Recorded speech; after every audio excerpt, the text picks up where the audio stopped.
en fait, à partir de là, je me disais, qu'est-ce que je fais de ma vie? Là, mes parents vont savoir que j'ai arrêté les cours. Ils m'ont mis dehors vite. Hein. Je sais pas, jusqu'à aujourd'hui, je me dis, un jour, je vais revoir cette personne-là et je vais lui dire merci. Parce que quand elle m'a dit non, là, la porte qui s'est fermée là, la plus grosse porte est en train de s'ouvrir de l'autre côté. Tu vois. Et salut l'équipe, c'est Samy pour la French Sports Podcast. On se retrouve dans les studios de chez Eddy parce que... il a dit les studios. On n'a pas enregistré une émission là? Si, mais c'est pas un studio, frère. C'est une pièce fourre-tout.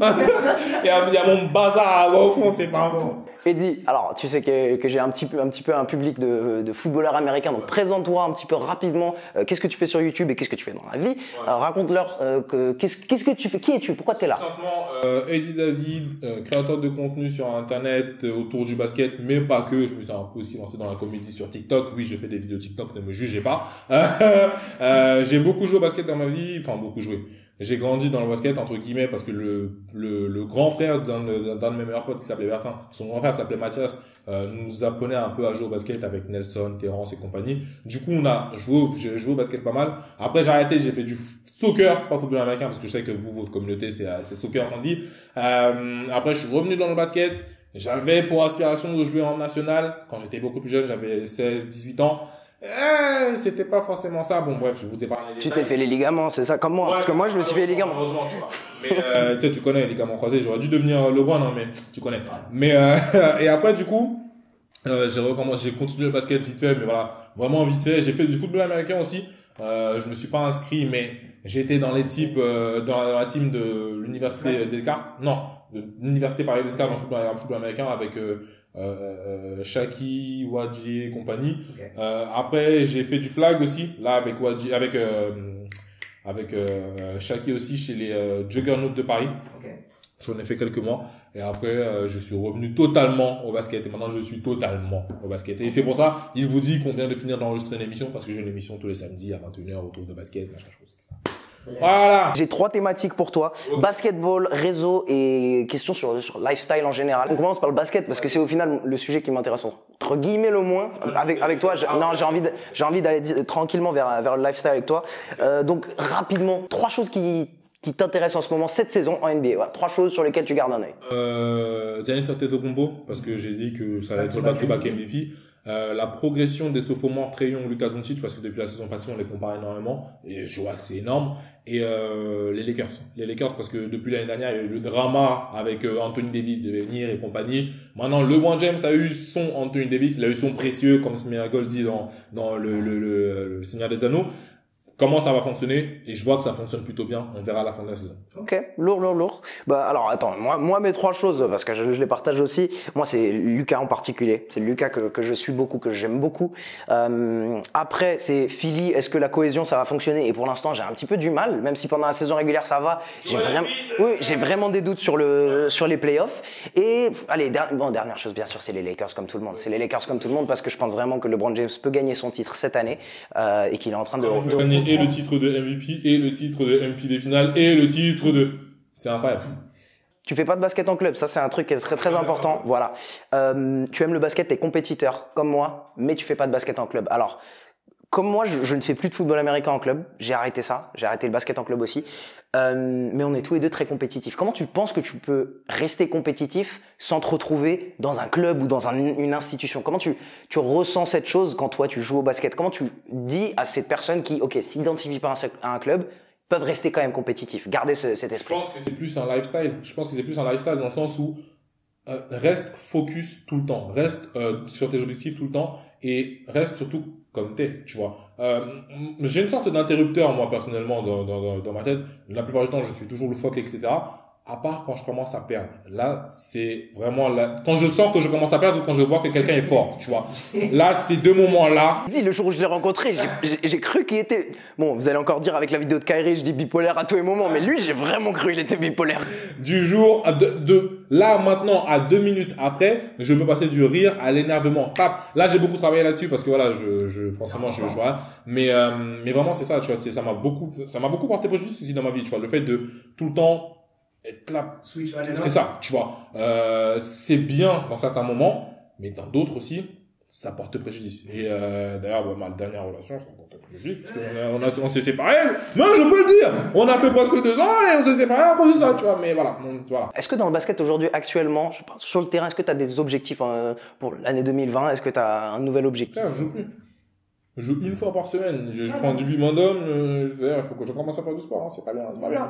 Mais non, franchement, objectivement parlant, si je veux vraiment rester sérieux, jouer au basket et revenir à un certain niveau. Tu vois, parce que quand je vois les gars de la team jouer, etc., et pas mal quand même, parce que je vois Jérémy Iseux, que je considère très clairement comme le meilleur youtubeur basket en France, en tout cas.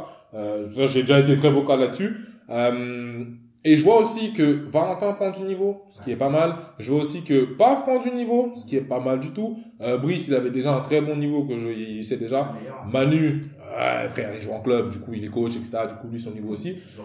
Du coup, moi, je sais très pertinemment que je suis le basketteur qui a le plus régressé. Clairement, tu vois. À une certaine époque, j'aurais pu dire, sans prétention, hein, j'aurais pu dire qu'ok, 1, je les lave, tu vois. Aujourd'hui, c'est plus ça.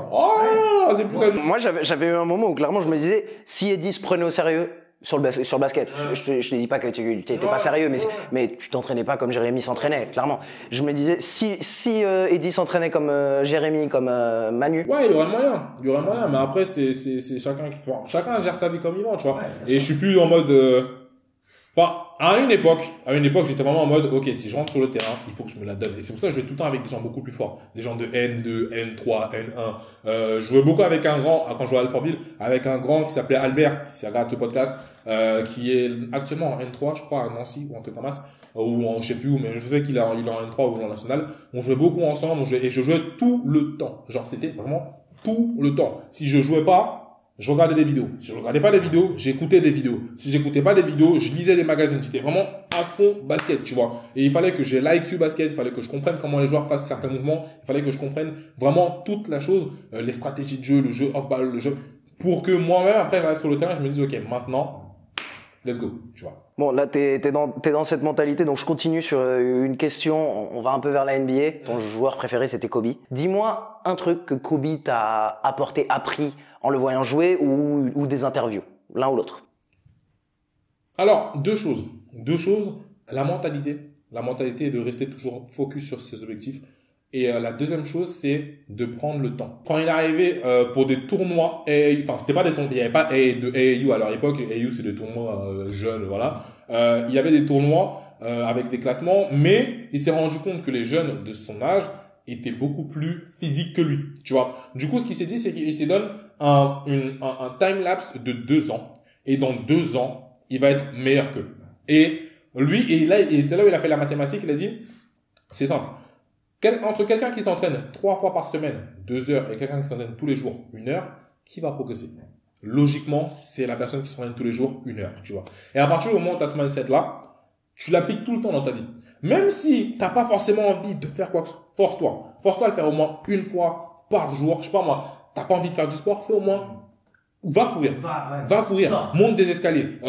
Fais des pompes, un truc comme ça. Fais-le moins 1 fois par jour, tu vois. Pour qu'à un moment, tu sens que ça devient une habitude. Et cette habitude-là, tu vas voir que derrière, les personnes vers qui tu te compares, et je ne te dis pas de te comparer, mais les personnes vers qui tu avais tendance à regarder et te dire, ah ouais, chaud. Et on peut aussi comparer ça avec YouTube, tu vois. YouTube, quand j'ai commencé, j'ai plus du tout cette mentalité-là parce que je me suis énormément détaché des chiffres. Mais quand j'ai commencé, je regardais beaucoup les gens devant. Et je me disais, attends, mais waouh, il est là-bas, machin chose. Petit à petit. Oh, je l'ai dépassé. Petit à petit. Oh, j'ai dépassé. Oh, je l'ai rattrapé. Oh, tu vois. Et par contre, c'est dangereux. Après, je sais pas si on va en parler parce que ça peut te rentrer dans une spirale. Mais, juste en gardant cette mentalité-là, si tu sais bien jouer là-dessus, tu joues bien. Enfin, tu t'avances bien. Raconte-moi, pourquoi t'as commencé YouTube? Alors, il faut savoir que de base, je voulais commencer un blog. De base, je voulais commencer un truc internet. Sauf que à cette époque-là, j'avais beaucoup de problèmes, on va dire, familiaux, tu vois. Et j'avais surtout pas de thunes. J'étais fiché Banque de France. Parce que j'étais fiché Banque de France, je crois que je devais 2100 € à la Banque de France et je devais aussi 700 € à mon ancien club de. J'avais beaucoup de problèmes, tu vois. Mais je voulais commencer parce que j'avais envie, je lisais beaucoup les articles de Trash Talk, de Rivers, etc. Et je voulais aussi partager mon truc parce que, genre, quand j'allais au basket, les gars ils me disaient, ouais, t'aimes beaucoup parler, t'aimes beaucoup partager, etc. Pourquoi tu crées pas un blog? Sauf que le blog, c'est 59 € l'année. J'ai pas d'argent pour payer 59 euros l'année. J'ai pas de carte de crédit pour pouvoir payer 59 euros l'année. Qu'est-ce que je fais? Non, du tout. J'ai commencé d'abord, mon pote, Alexandre, chez qui j'ai vécu pendant un moment, il me dit, ouais, mais pourquoi t'es sur Facebook? Pourquoi tu ouvres pas une page Facebook? C'est gratuit, cousin. C'est gratuit! Boum, Facebook. Tu vois, j'ouvre une page Facebook, et je cherche le nom. Du coup, je cherche. Et à un moment, je sais plus du tout. Je crois qu'il voulait qu'on aille manger ou un truc comme ça. Et j'étais, attends, je suis en train de réfléchir. Et il me disait, t'aimes trop penser basket. Bang! You got it! Bang! You got it! Tu vois, et c'est Alexandre, alors, Alexandre, il faut savoir que s'il n'était pas sur cette terre, je n'aurais jamais commencé YouTube. Je n'aurais jamais eu l'idée de commencer. Il y a toujours des gens comme ça. Il y a toujours des gens comme ça. Et il faut les garder, ces gens. Clairement. Tu vois. Et du coup, c'est grâce à lui que j'ai commencé à connaître le montage, parce que j'ai commencé sur Final Cut sur son iMac, c'est son Canon 500D que j'ai commencé, c'est sa chambre, ses spotlights que j'utilisais, il y a beaucoup de trucs que j'utilisais, tu vois. Et du coup, j'ai créé Penser Basket en 2015. Septembre 2015, je commence les vidéos. J'ai fait une vidéo nullissime, j'avais monté sur... Non, ça c'était avant. J'avais commencé des vidéos c'était sur Movie Maker, après j'ai arrêté. Et j'ai vraiment commencé en mars 2016. Mars 2016, c'était on va dire la continuation de la page Facebook, tu vois. Et je commençais les workouts, je montrais comment faire ceci, comment faire cela, etc. à l'ancienne. Je commençais à accumuler pas mal de vues. Et à un moment, étant bipolaire, avec tout ce qui se passait dans ma vie, j'ai pas pu arrêter. Je dormais sur le matelas gonflable dans le salon de ma tante à Maison Alfort. Léa, Tata Géné, je t'aime énormément parce que tu m'as recueilli. Et j'aime aussi mes parents, il y a plus aucun problème. Mais et je pétais un plomb. Je me dis, mais qu'est-ce que j'ai fait dans ma vie pour recevoir là? Dieu, dis-moi un peu, qu'est-ce que j'ai fait là maintenant pour recevoir tout ça, tu vois? Boum, je pète un plomb, je supprime toutes mes vidéos. J'arrête YouTube, tu vois. Et ce que je regrette jusqu'à aujourd'hui parce que j'étais tellement sur une bonne dynamique, tu vois. Et du coup, je reprends les vidéos. Quelques mois après, je me rappelle, c'était en novembre 2016. J'avais arrêté les vidéos. En octobre 2016, j'arrête, je supprime les vidéos. Et je reviens en décembre 2016. Je fais beaucoup de live. Beaucoup de live sur NBA Live Mobile. Ouais. Et franchement, je kiffais. Et puis, jusqu'à aujourd'hui. À quel moment dans ta carrière YouTube et création de contenu, tu t'es dit, en fait, c'est en train de marcher. Genre, je peux le faire, je peux dépasser. Genre, quand tu disais, vas-y, raconte-moi, à quel moment, c'était quoi le feeling? Oh, le feeling était lourd. C'était quel moment? C'était en mars. Là, 2019, de fou malade. Je faisais mes vidéos YouTube, bien évidemment. Et les gens veulent savoir les chiffres, t'étais à combien à ce moment? C'était quoi le truc qui t'a fait Alors, je commence 2019, je crois que j'étais à 25 000 followers, tu vois, ou 20 000 followers, en tout cas, parce que je sais que de janvier à mars, je tape 10 000, tu vois. Parce que voilà, je fais des vidéos, 5 choses à savoir comment ça a bien fonctionné, etc. Et puis, avec la meuf avec laquelle j'étais à l'époque, ça commençait à... Ouais, tu vois. On s'entendait pas forcément bien, et c'est moi qui étais fautif. Je reconnais jusqu'à aujourd'hui. C'était moi qui étais fautif parce que j'étais trop focus sur quelque chose sans forcément la regarder elle. Tu vois. Ça, c'est dangereux. C'est un truc que je vous déconseille de faire énormément. Si vous avez des projets, c'est bien beau, mais n'oubliez pas les personnes qui sont autour de vous pour vous faire monter. Tu vois. Même mes petits frères, hein, ils m'appelaient souvent, je calculais pas. Mon téléphone sonne, mon petit frère il me disait, toi, c'est trop compliqué d'avoir. Téléphone sonne, je regarde mon téléphone, si je le pose, bim, je me refocus, tu vois.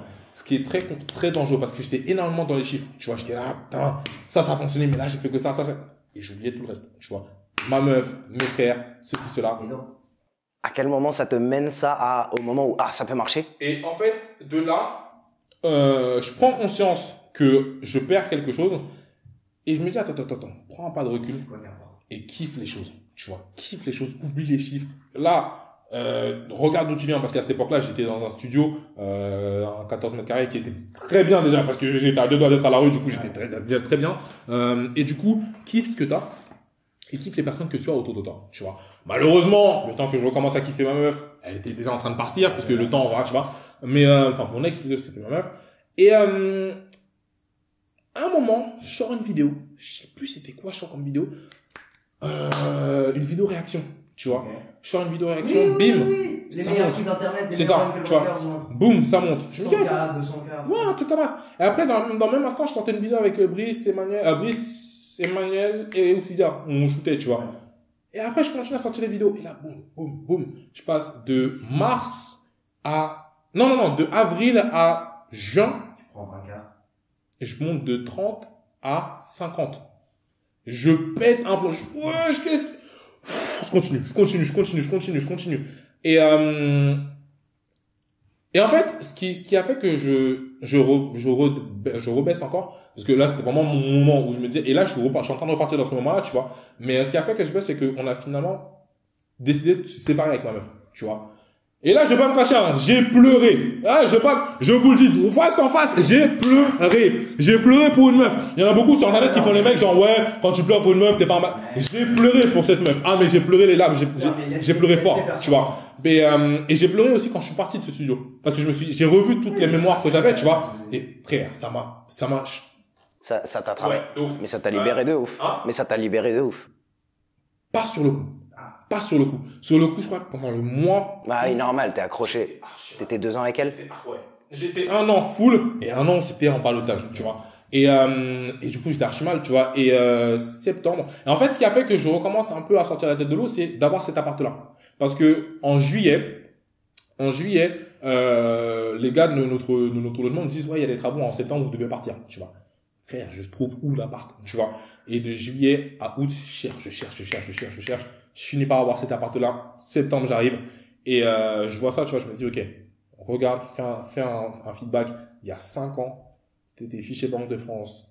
T'as failli dormir à la rue si t'avais pas ton pote. T'allais dormir à la rue si t'avais pas ton oncle, tata à Noisy-le-Sec, t'allais dormir à la rue. Si t'avais pas ta tante à Maison-Alfort, t'allais dormir à la rue. Tu viens de loin. Kiffe ce que t'as. Continue. Ne te focus pas sur les bêtises, tu vois. Et de là, ça crée un déclic. Ça crée un déclic parce que je pense que aujourd'hui dans notre société, on est beaucoup trop focus sur ce que j'ai maintenant. Ah, vas-y, j'arrive pas à voir ça. Ce que j'ai maintenant, ouais, ce que je n'ai pas, c'est ce que je n'ai pas plutôt. Ah, j'aimerais bien m'acheter cette dernière paire de Air Jordan, mais vas-y, j'ai pas d'argent. Vas-y, la société, elle fait moi. Où t'étais il y a 3 semaines? Où t'étais il y a 1 an? Tu vois, il y a toujours, et maintenant, je fonctionne beaucoup comme ça. Je fonctionne beaucoup, ok. Calme-toi. Prends le temps de kiffer les choses. Prends le temps de, et j'ai commencé à méditer aussi. Ça m'aide énormément, tu vois. Je prends toujours le temps le matin de méditer. Le soir, je m'endors toujours avec. Tu fais quoi? T'as une application? T'as un truc? YouTube. Ouais, YouTube, méditation guidée. Boum, je suis parti. Franchement, c'est beaucoup stylé. Après, j'ai arrêté de manger de la, enfin, je vais pas arrêter. Je régule ma viande. Je mange une seule fois par, j'ai commandé chinois, japonais, une seule fois, de la viande par semaine. Ça aide énormément. Et puis voilà. Du coup, voilà, là, maintenant, je sens que je suis reparti dans un bon mood. Du coup, attendez-vous 2020. C'est mon année. Vous connaissez. Ah, c'est mon année! C'est notre année. Allez, let's go, big! Comment t'as changé depuis que t'as commencé YouTube? Bah, t'es plus interdit bancaire. Déjà, c'est très bien. Commençons par là. Je peux me payer les trucs, tu vois. Exactement. T'es où? Pourquoi il était là? Non, alors comment j'ai changé? Énormément parce que cette aventure YouTube, c'est une aventure, hein. Ouh, Seigneur. C'est dur entre les 2 oreilles, hein. Ouais, parce que les gens ne sont pas au courant de ce que tu traverses. Les gens ne sont pas au courant de toutes les épreuves que tu as traversées par YouTube. Parce que YouTube, c'est bien. YouTube, ça aide énormément de bon côté. Tu as des marques qui te contactent, t'as des meufs qui te contactent aussi, ou des gars aussi, si vous êtes d'orientation particulière, peu importe, tu vois. Mais l'envers du décor, c'est que t'as pas vraiment tout ce monde autour de toi. T'es très souvent seul, tu vois. T'as plus ta tête dans tes projets, dans le montage sur l'ordinateur, etc., qu'autre chose. On le disait avec Valentin, on est plus cadreur-monteur qu'autre chose. C'est ça, tu vois. Là, ce que vous voyez pas avec ce podcast, il y a 2 lumières. Il y a le mur anti-acoustique, enfin acoustique dédié. Il y a deux caméras, il y a les trépieds qui tiennent les caméras. On est devenu cadreur-monteur. On est devenu cadreur-monteur. Et donc, au niveau. C'est juste psychologique. Ouais, comment t'as changé toi personnellement, du coup? Ouais. En fait, j'ai l'impression que YouTube, dans cette aventure-là, m'a permis de me découvrir et de me trouver à nouveau. Tu vois? Dans le sens où, quand je commençais YouTube, j'avais beaucoup de problèmes de Confiance en toi? On peut dire ça comme ça, mais surtout beaucoup de problèmes de comportement. J'avais des sauts d'humeur, énormément. Il suffisait que je fasse une vidéo qui fasse 100 vues de moins que l'autre. Ah, vas-y, c'est pour moi, hein. Et boum, ça se transfère sur ma vie. Tu vois. Et c'est tout, j'ai l'habitude de dire que tout est question d'énergie. À partir du moment où dans ta tête, tu te dis que ça va pas, tout ce que tu vas voir autour de toi ne va pas aller. Ça vient de l'intérieur. Exactement, tu vois. L'énergie que tu sors, c'est l'énergie. Ce que tu es en train de dire, c'est hyper important et j'espère qu'il y a des gens qui sont en train d'écouter. Ça vient de l'intérieur. La manière dont tu vois le monde. C'est comme ça que ça revient vers toi. C'est pas les gens autour de toi qui créent ton monde. C'est toi qui crée ton monde et qui influe ton monde.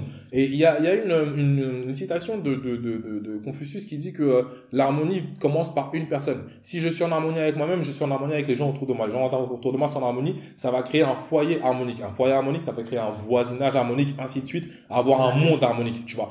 Et tout part de toi. C'est pas les gens autour de toi qui t'influencent. C'est toi qui influences les gens autour de toi, tu vois. Et ça, YouTube m'a permis de le savoir psychologiquement. Pas YouTube, mais l'aventure YouTube. Tu vois, tout ce que j'ai traversé, ma meuf, parce que franchement, mon ex plutôt, j'en parle énormément parce que ça a joué un rôle majeur dans ma vie, tu vois. Parce que la fracture que ça a créée. Les gars ont peur de parler de leurs ex, alors que c'est une personne qui, pendant un moment, a été la personne la plus importante dans ta vie. Enfin, qui a passé. Un plan particulier. Mais cette particulier d'ex-là, qui a joué ce rôle dans ma vie, la fracture que ça a créé, là, aujourd'hui, ça va. Tu vois, je suis tranquille. Je peux y penser et me dire, c'était chaud. Hein. Mais, à un moment, franchement, la fracture que ça avait créé là, et là aussi, j'étais en miettes royales.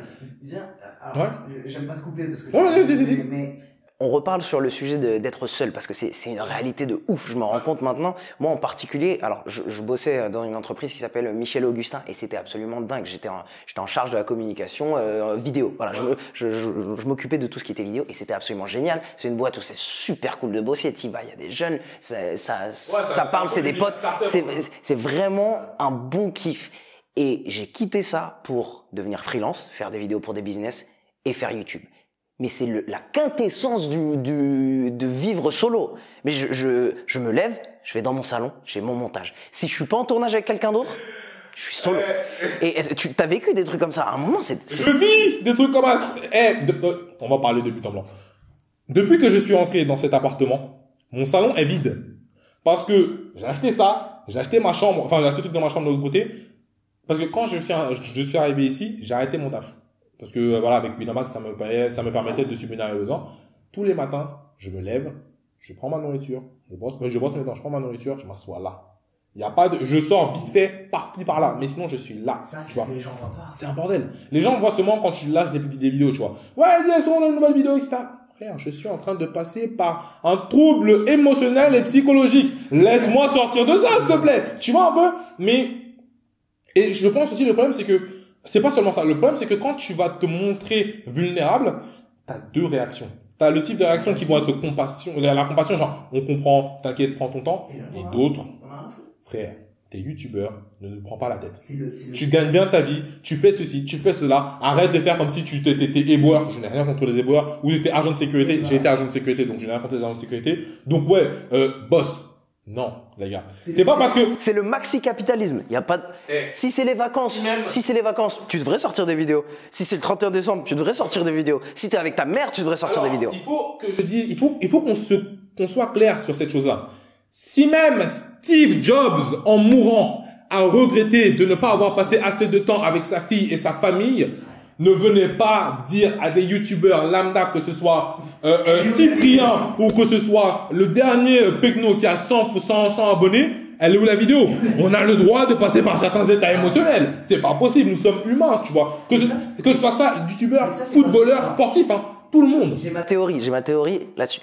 On est tranquillement en train de remplacer la télé sur YouTube. Les gens consomment plus de YouTube. Enfin, tu vois ce que je veux dire? Ou en tout cas, on prend le rôle qui était à télé. Sauf que quand quelqu'un se posait devant la télé, c'est une équipe de production. Non, il y a plusieurs personnes, c'est une équipe de production. Il y a des centaines de personnes derrière un truc.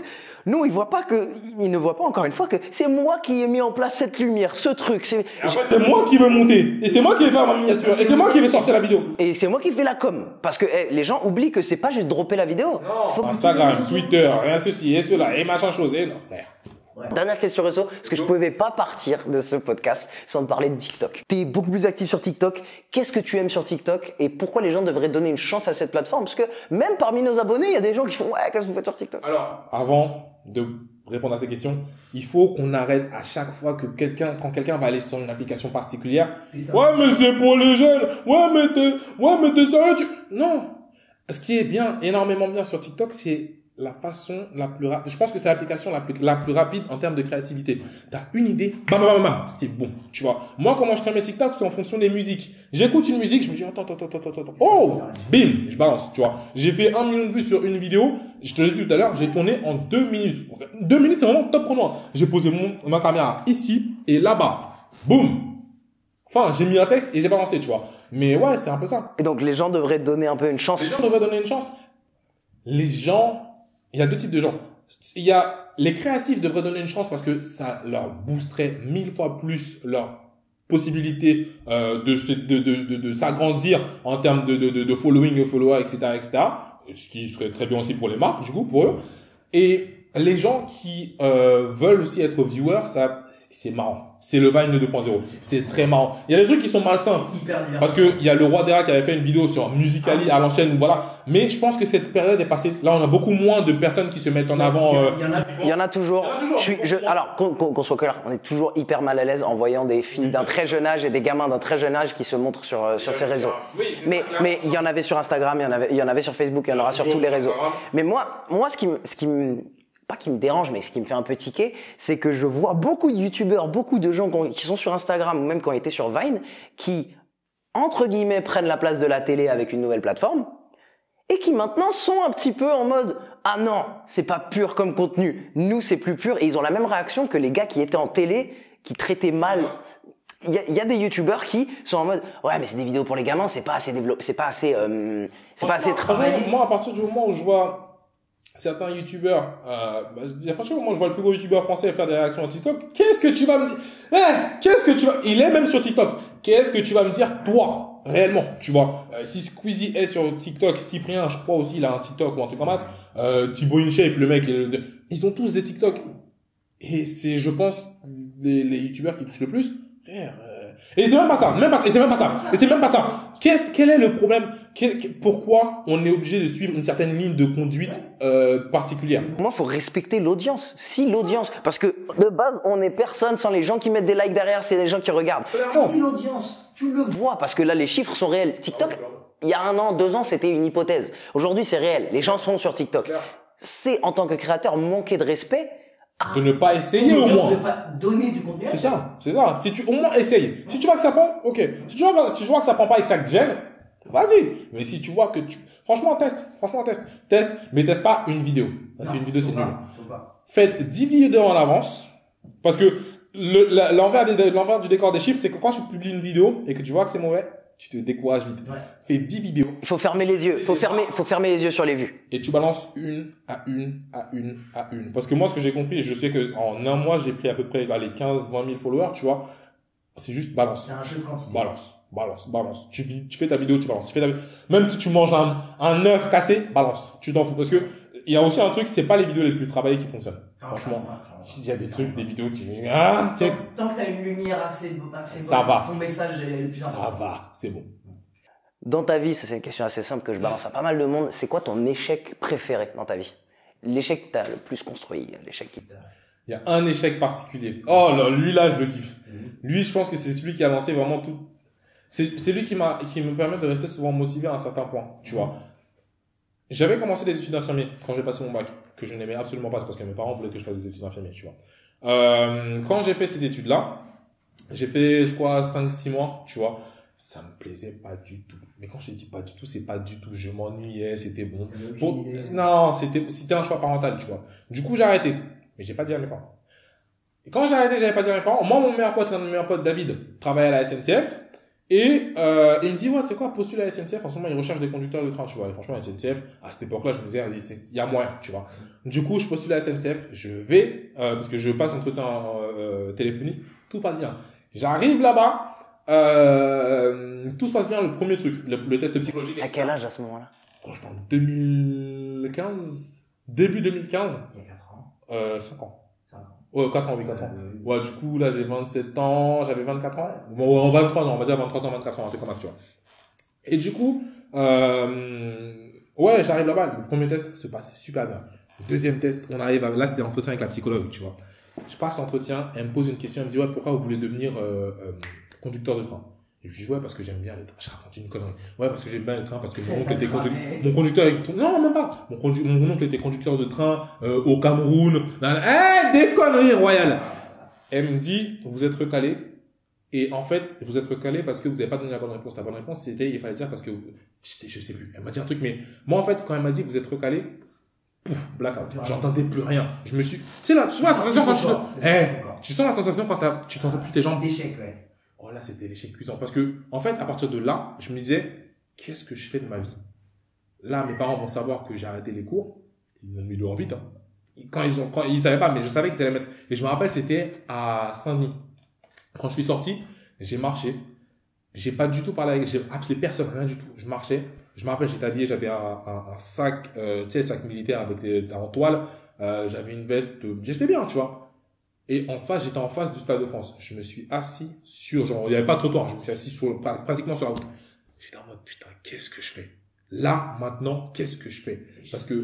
Et c'est à partir de là que j'ai commencé justement à ne plus pouvoir payer parce que c'était mes parents qui m'aidaient, tu vois. À partir de là, ils m'ont plus aidé.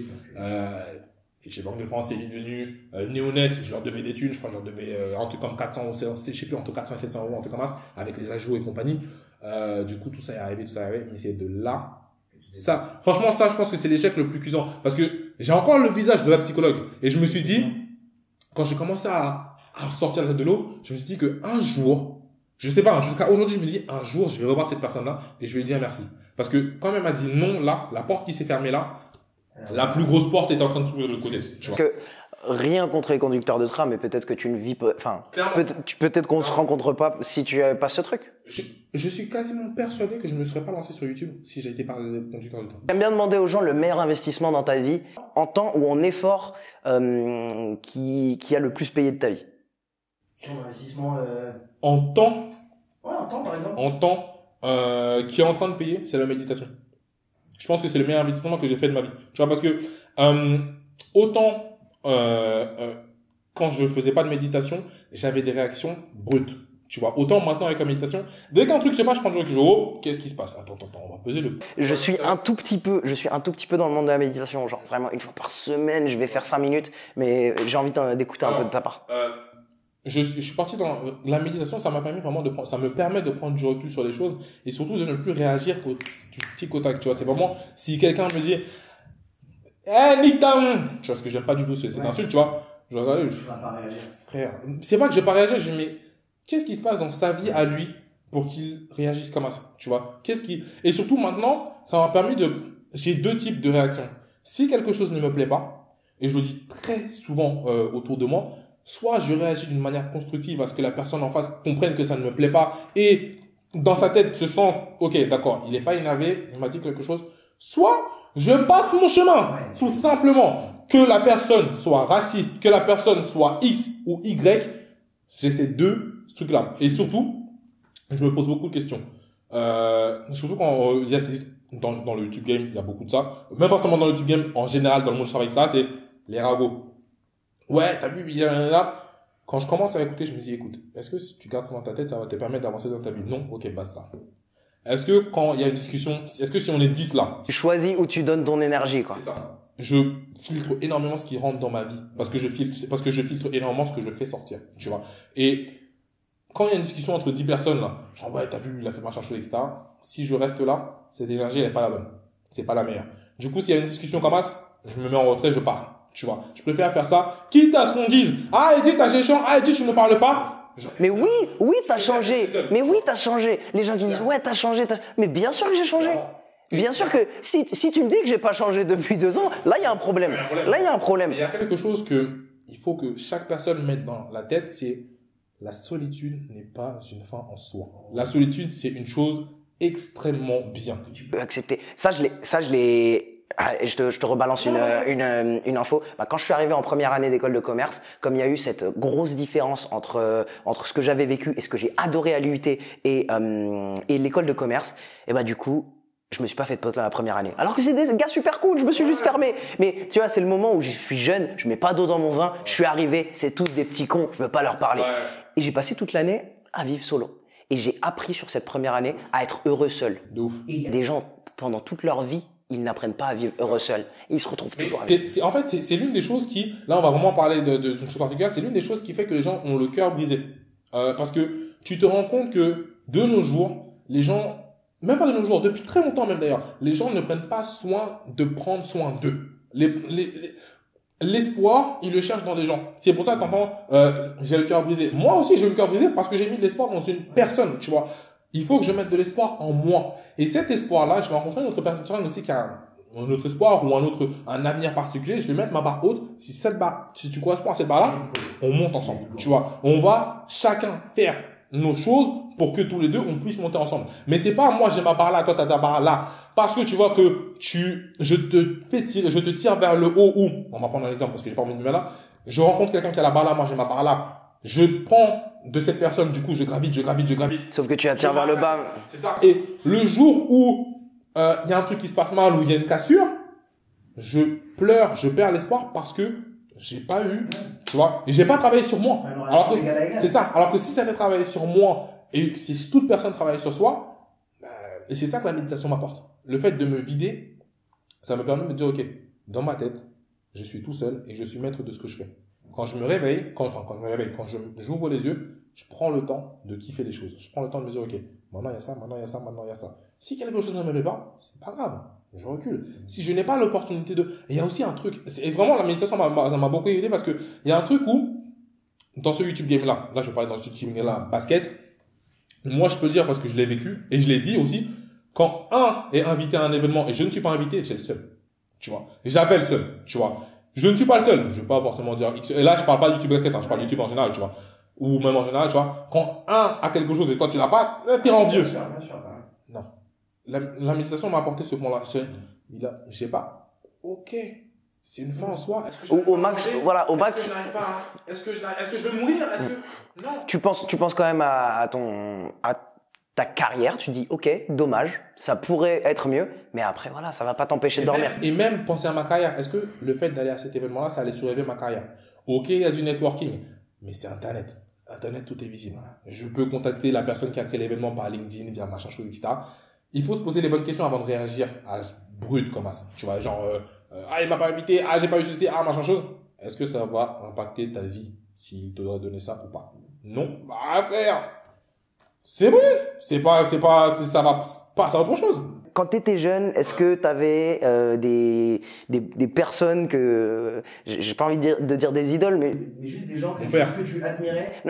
Alors, je te parle niveau carrière où tu disais, j'ai envie de faire ça. Genre un truc que tu as vu quelque part, j'ai envie de faire ça. Je te raconte l'histoire rapidement pour moi parce que moi au final, c'est marrant la manière qui m'a donné envie de faire YouTube. Je suis en cours, j'entends qu'une nana 1 an de moins que moi, elle a quitté les cours. Pourquoi elle a quitté les cours? Mais genre juste une après-midi. Elle a un événement avec L'Oréal. Pourquoi? Elle est youtubeuse beauté. Ah ok. Donc elle est avec une marque et avec des gens de son milieu et elle kiffe et elle fait de l'argent comme ça. Je veux ça. Est-ce que t'as eu quelqu'un qui t'a fait un peu ce feeling? Connu ou pas connu? Tu vois, connu ou pas connu? Bah, moi, c'est une nana. Chris Smooth. Un youtubeur NBA 2K, tu vois. En fait, lui, je regardais énormément ses vidéos. Mais de fou, malade, avec son splash, avec, tu vois. Et je sais pas, je me suis dit, pourquoi pas? J'ai envie de faire ça aussi, tu vois. J'ai envie pas forcément d'être super connu, mais juste de balancer des vidéos comme ça, parce que moi, je kiffe, tu vois. Et jusqu'à aujourd'hui, je regarde encore ses vidéos, tu vois. Et ouais, c'est lui. Si hormis le fait, parce que de base, je voulais pas du tout être youtubeur, hein, mais la carrière que je voulais, c'était la carrière que j'ai toujours voulu, d'ailleurs, c'est d'investir au Cameroun. Et ça, c'est parti de mon père, tu vois. Ça a toujours été, même si, à un moment, donc, ça arrive à tout le monde, d'avoir des embrouilles avec ses parents, etc. Et je rassure tout le monde, aujourd'hui, tout va pour le meilleur du monde. Tu l'admires quand même. Hein? Tu l'admires quand même. Je l'ai toujours admiré. Toujours. De ma naissance jusqu'à aujourd'hui, c'était lui. Et j'ai appris aussi à encore plus admirer ma mère. Parce qu'elle a traversé toutes ces étapes-là, les problèmes entre eux. Parce qu'une mère, elle le dit pas forcément, tu vois. Mais c'était les embrouilles entre le père, les fils, les machins choses, etc. Qu'elle aussi, elle puisse pas prendre parti parce que si elle prend parti là, on va dire, ouais, tu pourrais, si elle prend parti là, on va dire, tu vois. Et ouais, du coup, Chris Smooth, ça a été entre guillemets, mon modèle, parce que j'aime pas le terme idole, mais ça a été mon modèle, pour, YouTube. Mais, de vie, c'est ce qui t'inspire, quoi. De vie, de ce à quoi je voulais aspirer, c'est mes parents. Particulièrement mon père, mais psychologiquement ma mère. D'accord. C'est quoi qui a écrit sur ton ballon là? Alors oui, non, oh, c'est Adidas, tu vois, mais là, il y a 13, parce qu'il y a James Harden. 13 James Harden, il faut rappeler que, je tiens à préciser, parce qu'il faut que je dise, hein, James Harden est venu à Paris, et j'ai eu l'honneur de le checker. Oui, j'ai checké James Harden. Il m'a dit, you good? You good? Il m'a regardé dans les yeux, you good? Yeah. Attends, Depuis qu'il t'a checké, en ce début de saison, 40 points de moyenne. Je dis ça, on a touché le même ballon. Vous avez vu le film Thunderstruck ou pas? Ça va. Je ne dirai plus rien. je veux savoir un Dernier truc, Ouais. t'as rencontré James Harden. Cette année 2009 a été énorme. voilà, James Harden. Et plein d'autres personnes ouf. Alors maintenant, j'aimerais savoir, imaginons, tu as tout le network, tout l'argent, quelle vidéo t'aimerais faire? T'as tout sur terre, l'équipe de production, qui tu veux, le joueur que tu veux, n'importe quoi que tu veux. Ah, moi, carte blanche, t'es sur les Sims, t'as mis les codes, tu fais la vidéo que tu veux. La vidéo que je veux, royale. Concours de fadeaway avec Kobe, il va lui mettre 20-0. Je vais mettre Kobe du coup dedans. Moi, je mettrais pas Kobe Attends, je t'interromps tout de suite, je mets pas Kobe dedans, il va être compétiteur, il va laver tout le monde, la vidéo, elle va être chiante. Qui t'a dit déjà que je vais faire une vidéo de game? Ah, d'accord. Alors, si j'ai tous les trucs possibles, je me pose à une table. Ça va être royal. Je te pose Kobe, Elon Musk, Denzel Washington, Ah ouais. et je viens te chercher en dernier, juste pour amener le petit, la petite saveur. Kevin Hart. Jay-Z. Ah, bah ok, d'accord. Ça là. moi, je pensais, quand tu m'as dit la petite saveur pour faire rigoler, je me disais Non. Kevin Hart. Non, il y aura déjà assez, je pense que ça va rigoler. Ouais. Entre les anecdotes tech, etc., d'Elon Musk, entre la mentalité de Kobe, entre la culture que Denzel Washington va amener et l'univers business réel que Jay-Z. Je fais une vidéo sur un sujet genre comment, peut-être pas sur ton avis, mais comment Un barbershop, comme le barbershop de LeBron. ça, tu me donnes une série d'émissions avec ces mêmes gars-là, je suis bien. Je cherche pas à péter le score. Je cherche à moi emmagasiner Mais là, c'est quoi ton rôle dans cette vidéo? entremetteur. Un peu comme tu fais là. C'est vas vraiment, faire un maximum. ouais. Alors, qu'est-ce que vous pensez de machin chose, etc., Ouais, machin chose, etc. Ouais, moi, je balance. Et je prends toutes les anecdotes. Je prends. Et forcément, ce genre d'anecdote-là, déjà, la popularité de tout cela, ça va créer du buzz sur Internet. Oui, voilà. Mais derrière, forcément, ça va créer de la valeur pour les gens. Parce que ça crée de la valeur pour moi, ça crée de la valeur pour les gens aussi derrière. Et après, allô les marques, vous voulez que, tu vois, vous voulez sponsoriser l'émission? Bah allez, relax, cousin! Et voilà! Après, il va avoir l'agent de Kobe, il va t'appeler. Allô, j'ai entendu que t'as appelé telle marque. Par contre, nous, notre cut, c'est 80%. C'est tout, en fait. Bah ouais, bah ok, d'accord. Et même, je suis même prêt à donner. Juste pour l'avoir, parce qu'après, derrière, ça me crée aussi une image de marque. Parce que là, tout ce qu'ils emmagasinent là, moi, quand je grandis, je pourrais aussi le retransmettre. Ah, mais de ouf. Tu m'assures que j'ai des all-timers comme ça. Je suis prêt à prendre 0 si... Prenez, je suis là, je mets tout en place, prenez tout. T'es fou, quoi. Incroyable. Je te prends les meilleurs filmmakers. Je pense que ça serait un même format parce que j'ai trop envie d'écouter ces gens parler. Quand tu regardes les barbershops de LeBron, quand tu regardes les open court des joueurs NBA, quand tu regardes même, j'écoute beaucoup les podcasts de Joe Rogan, etc., ou j'écoute aussi les podcasts de Joe Budden. Quand tu écoutes ce genre de trucs, tu vois, et quand tu écoutes surtout les anciens joueurs parler, Shaquille O'Neal, Magic Johnson, quand il parle business, LeBron, Kobe, etc., tu fais que kiffer. Moi, Knucklehead, là, c'est la même podcast que j'adore.